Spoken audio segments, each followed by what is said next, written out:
Today we are going to play the Order 1886. But first, an announcement. Hey, this is Orlando from Pop Sprout, and if you are liking my videos, can I please get a thumbs up? It helps a lot. And I'm trying to get to 100 subscribers so I can finally have my own URL name. Aww. And if you guys can do that for me, I will love you a long time.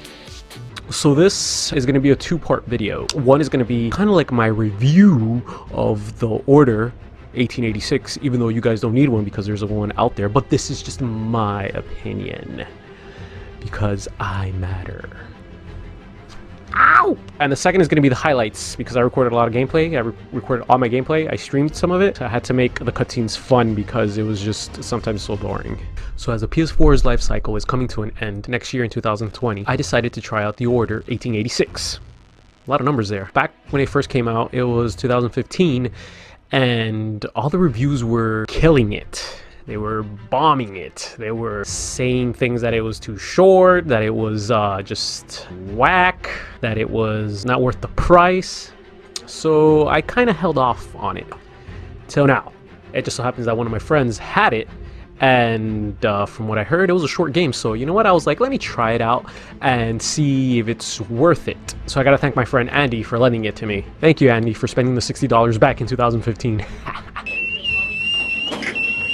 There was some quirks and little mechanics that I kind of liked. For one, the use of the touch bar on the controller. Not a lot of games use that, and it was kind of nice sending a Morse code to my attack ship to do something. I'm like... Sentinel 5, this is Galahad. We require air support on standby. Acknowledge, Sir Galahad. We are signaling blue-red at a 1-second interval. We request your visual confirmation for heading change. Monsieur, we must indicate our position. Sir Galahad... Another thing that I like was the lockpicking gameplay. Just felt like you were really breaking into something. Pilot leadership. I'll send someone to find Bailey. If that's all, we need to get back to work. Cheers now. Very well. It's so cool. The graphics, oh my god, it just feels like a game you have to try out in 2019 because the graphics are just so beautiful. They're just so beautiful. Oof. Oh, that looks nice. That looks really nice. Very, very meticulously done. The graphics were amazing. How amazing, you may ask? I had to stop and look at things. I had to stop and look at things.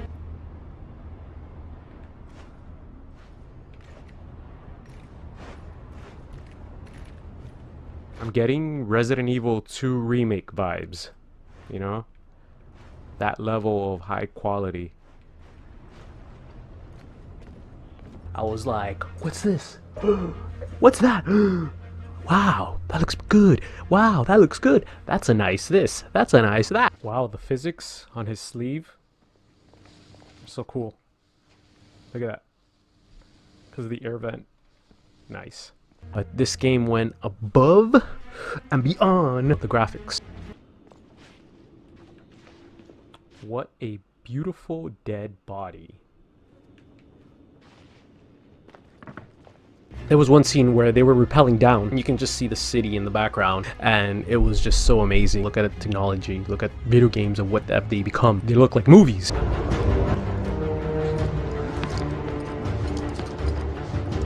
This is most precarious, my friend. Giving up so soon, Marquis? In position. I'll shadow you.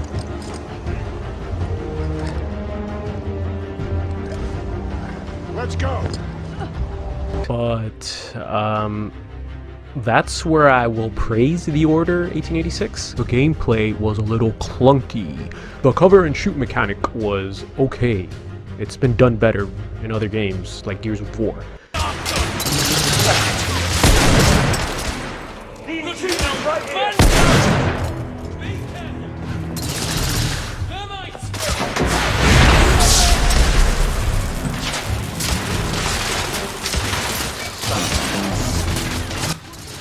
In this part, I was looking for a clear shot between the columns, but the camera wouldn't help me, and the only way to look over my shoulder was to come out of cover, and that was just suicide.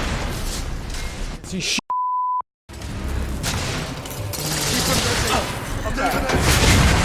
sometimes the camera got in the way. Son of a whore. His fat head wasn't in the way. One of the things that got tedious were the quick time events. It was like, oh my god, can I not do this? No ranks.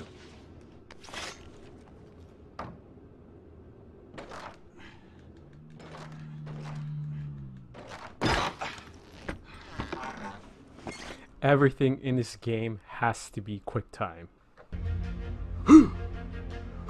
Yeah, that was a boss fight. 2 boss fights. You're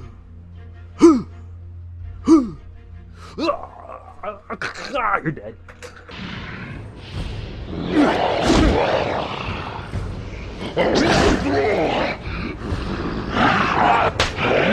Oh, slap in the face.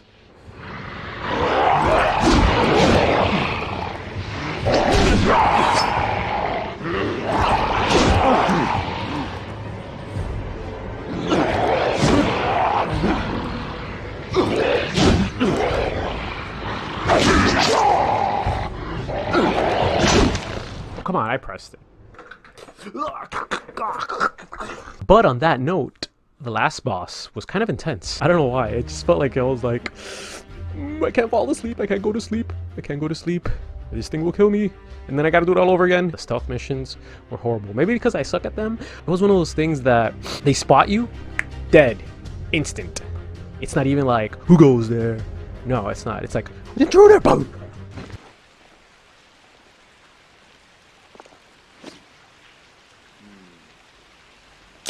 Why did I come out of cover?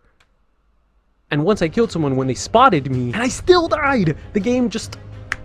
It's like a mechanism. It's like, oh, there he is.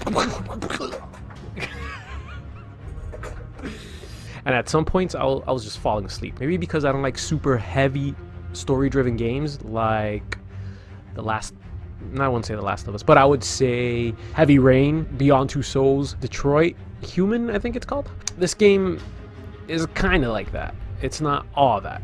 The cutscenes were just so long. Sometimes I felt like going to sleep. This council is now called to order. Let the terrible tragedy which has befallen us serve as a warning to those who would defy the mandates of this office. The late Sebastian Mallory did not perish against the Heartbreaks. No. What I miss. Victim of... But it kind of knows that the cutscenes are long because you have to be holding the remote because it just rumbles. It goes. It's like, oh my god, what? Oh, okay, yeah, I'm awake. Or I'll throw a quick time. Hello. This is still a game.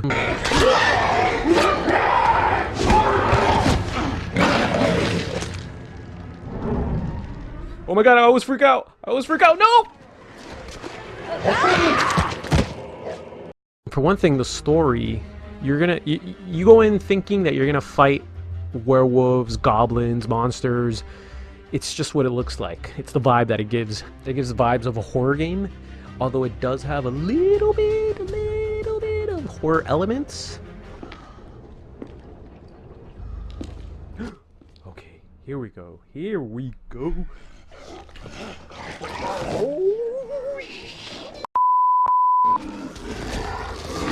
Everyone. One of our escapees is a half-breed.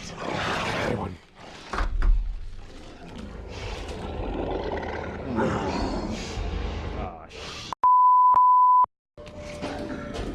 Here we go. It felt more like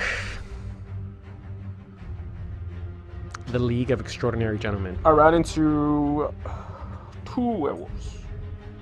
You had a couple werewolves, but the fights were just so dumb. You had to duck. No, you had to roll. You have to roll and roll and roll.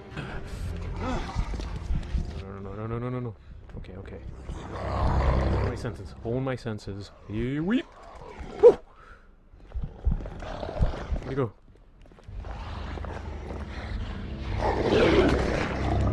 Alright. I got it. I got it.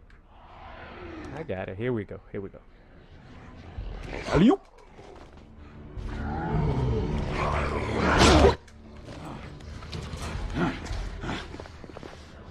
Alright, alright, alright.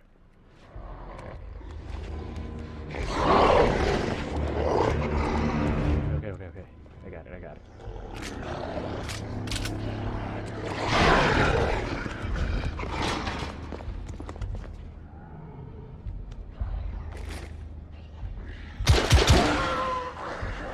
Yeah, no, this game is about killing rebels. Instead of werewolves, you're killing rebels. And at times it just got so boring. It got boring. Okay, if you're gonna play this game, you're gonna play it for 5 hours and then just stop. 6 hours. There's no reason to go back to this game. After you beat it once, that's it. But that's just me.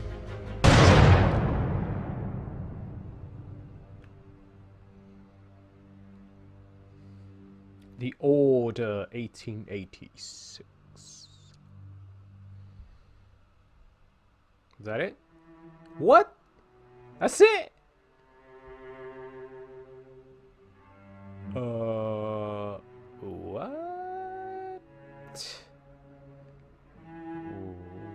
that was very anticlimactic. It's just one of those games that you can just beat it and return it. You know, it's like Gamefly-ish. It has that Gamefly-ish vibe, you know, where it's like, oh yeah. It wasn't worth the $60 back then, but you can get it now for like $10. And but if a friend of a friend has it, you know, just lend it to them, let them try it. I'll give it a mustache out of 10. But thanks for watching.